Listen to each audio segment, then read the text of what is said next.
Hello friends, आपका स्वागत है मेरे चैनल लाइक स्टडी 09 पर, जिससे आपको हो जाएगा अपनी पढ़ाई से प्यार। चलिए शुरुआत करते हैं आज के नए टॉपिक से, जो है चार्टर एक्ट 1813। ये चार्टर एक्ट जो है लॉर्ड मिंटो के काल में आया था। हम जानने की कोशिश करते हैं इस चार्टर एक्ट की ज़रूरतें क्या थी, क्यों ये आया, मतलब क्या क्या प्रोविज़न्स बेसिकली अब किन प्रॉब्लम्स को सॉल्व करेगा, क्या प्रोविज़न्स आएंगे, और हम उन पर्टिकुलर प्रोविज़न्स के बारे में भी पढ़ेंगे। ठीक है, तो अभी हम पढ़ते हैं इसकी आवश्यकता क्या थी, ओवरऑल क्या सुधार करने थे इस चार्टर एक्ट के थ्रू।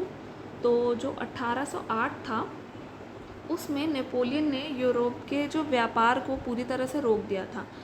हमने बात की थी ना, जो उसने इजिप्ट पे अपना अटैक किया, जिससे उसके पूरे यूरोप और एशिया के जो ट्रेड पर है कंट्रोल बन गया। ठीक है, और ये जो है कहीं ना कहीं टीपू सुल्तान के साथ संधि करके भी इंडिया में एंटर करने की कोशिश कर रहा था। इसी वजह से जो है जो गवर्नमेंट थी वो डरी हुई थी, वो कोई सॉल्यूशन निकालना चाहती थी कि किसी भी तरीके से जो नेपोलियन का बढ़ रहा है प्रभाव उसको रोका जाए। इसीलिए अब क्या है, जब तक इसने ट्रेड वहाँ से रोक रखा है, अपना पूरा कंट्रोल कर रखा है, तो अब भाई उन्हें तो नुकसान हो रहा है ना, इंग्लैंड वालों को, तो अब कहीं तो व्यापार करना है ताकि जो है उनके बेनिफिट्स पूरी तरह से बने रहें। तो वो क्या चाहते थे, अब जो है भारत में व्यापार की मांग कर रहे थे। अरे भारत तो में तो वो व्यापार पहले भी करते थे, तो अब क्या नई बात है। अब बात है डिपेंडेंसी की, कि भाई वो पूरी तरह से अब डिपेंड होना चाहते थे, कहीं ना कहीं अपना यहीं से सामान लिया, यहीं पर बेचा, जिससे भाई उनका जो बेनिफिट है ना वो ख़त्म ना हो। अब वो ये नहीं चाहते थे कि कोई और कंपनी भी आए और यहाँ से प्रॉफिट ले जाए, वो चाहते थे प्रॉपर मोनोपोली बनाए रखें। ठीक है, पर वहीं सिचुएशन क्या चल रही थी इस समय पे, जो एडम स्मिथ थे उन्होंने एक सिद्धांत दिया था, व्यक्तिगत सिद्धांत। तो इसमें क्या माना जाता था कि जो मोनोपोली है, एकाधिकार है, वो किसी भी देश के लिए अच्छी नहीं है। क्योंकि भाई अगर कोई भी कंपनी या कोई भी गवर्नमेंट अगर किसी भी तरह का मोनोपोली होता है, किसी भी बिज़नेस में या किसी कंपनी का मोनोपोली होता है, तो मतलब कहीं ना कहीं अब एक्सप्लॉयटेशन शुरू हो ही जाता है। इसी वजह से जो है जनता का विरोध शुरू हुआ और ईस्ट इंडिया कंपनी जो है सिर्फ और सिर्फ भारत के साथ व्यापार करे, इस पर सवाल उठ गया कि सिर्फ भाई ईस्ट इंडिया कंपनी ही क्यों करे। पर वहीं जब ये बात पार्लियामेंट में हुई तो भाई लॉर्ड वेलेस्ली जो थे उन्होंने बोला कि देखो कोई और यहाँ पे आके नहीं कर पाएगा, यहाँ के लोग उन्हें एक्सेप्ट नहीं कर पाएंगे, जो भी कोई नए लोग आएंगे वो यहाँ पे उन्हें एक्सेप्ट नहीं कर पाएंगे। ये वेलेस्ली का कथन था इसके अपोज में। ठीक है, तो अब नेक्स्ट पार्ट क्या था, इस समय पे जो है इंग्लैंड से जो है पादरी वर्ग भी जो है भारत में आना चाहता था और चाहता था कि हम जो है धर्म प्रचार करें, अपनी क्रिश्चियनिटी जो है उसको फैलाएं। और अब जब हम आएँ तो ऑब्वियस सी बात है हमें कुछ विशेष सुविधाएं भी दी जाएं। ठीक है, और अब जो है ये कंडीशन तो आपने पिछली भी क्लासेस में पढ़ी थी, जब सब्सिडरी अलायंस को जो है अपनाया गया तो डेफिनेटली क्षेत्र विस्तार तो हुआ, पर जल्द ही वेलेस्ली की ये सफलता है ना, ये कहीं ना कहीं कारगर नहीं रही। क्योंकि जो ईस्ट इंडिया कंपनी थी ना, अब कर्जे में डूबती जा रही थी। अब उन्हें फिर से ज़रूरत थी कि वो लोन ले। इतना बुरा हाल हो गया था, जैसे पहले उनका हाल हुआ था रेगुलेटिंग एक्ट से पहले, उन्हें लोन की ज़रूरत पड़ी थी। तो वही सिचुएशन अब यहाँ पहुँचने वाली थी। तो इसीलिए भाई ब्रिटिश गवर्नमेंट को इतना जो है बुरी तरह से दिवालिया निकल जाए, उससे पहले ही इस चीज़ पे अंकुश लगाना ज़रूरी था। इसी वजह से जो है अब 1808 में एक जांच समिति बैठी, 5 साल में उसने 5 रिपोर्ट बनाई, और इसी 5 रिपोर्ट का जो एक तरह से सार है वो चार्टर एक्ट 1813 है। ठीक है, अब हम बात करते हैं कि इसकी क्या खास बात थी, या इस चार्टर एक्ट में क्या बात हुई।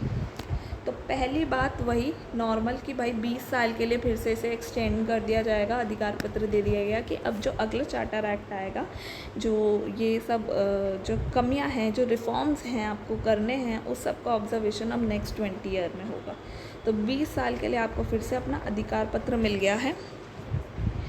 और ईस्ट इंडिया पर यहाँ सेकंड पॉइंट ये है जो कि काफ़ी ख़ास है कि अब क्योंकि एडम स्मिथ का जो थ्योरी आया था उसके अकॉर्डिंगली जो ईस्ट इंडिया कंपनी था अब वो एकाधिकार नहीं पा सकता था।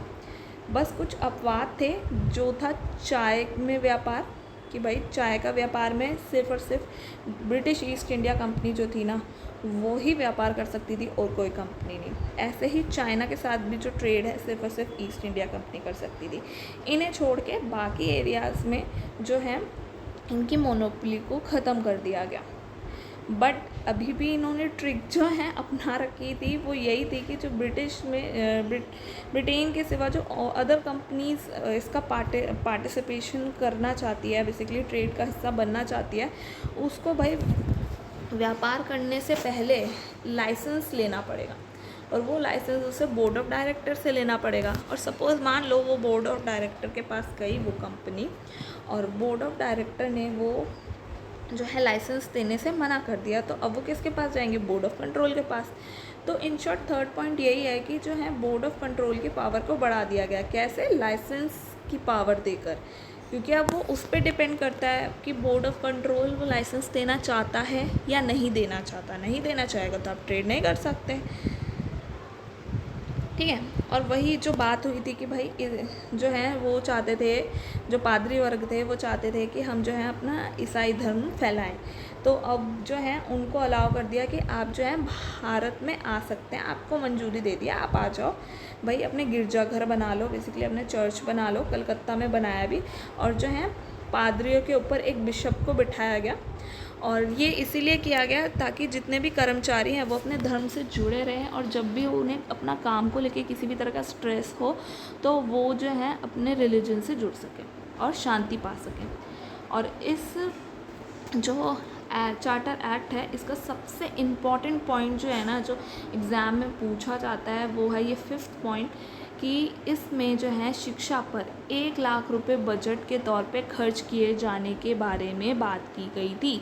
1 लाख रुपए जो हैं वो शिक्षा पे खर्च करेंगे, ये बात हुई थी, ठीक है। और जितने भी व्यापारिक खाते थे या शासन संबंधी खाते थे, ये दोनों अलग अलग ही जाएंगे और अलग अलग इनकी एक जो है जांच होगी, और जांच करने के लिए प्रॉपर सुविधाएं तैयार की जाएंगी। और जो भी नेक्स्ट पॉइंट है, जो भी टैक्स नहीं देगा उसको दंडित किया जाएगा। और लास्ट पॉइंट है कि भाई कंपनी को ये अधिकार दे दिया गया कि वो अपने जितने भी सैनिक कानून नियम हैं वो सब वो बना सकती है, वो कंपनी के ऊपर है, ठीक है। तो इन शॉर्ट हमने क्या पढ़ा 1813 के चार्टर एक्ट में कि भाई एक तो नेपोलियन का डर था और वो मोनोपोली चाहते थे, बट ओवरऑल सिचुएशन क्या चल रही थी, मोनोपोली के खिलाफ लोग आ चुके थे, ठीक है।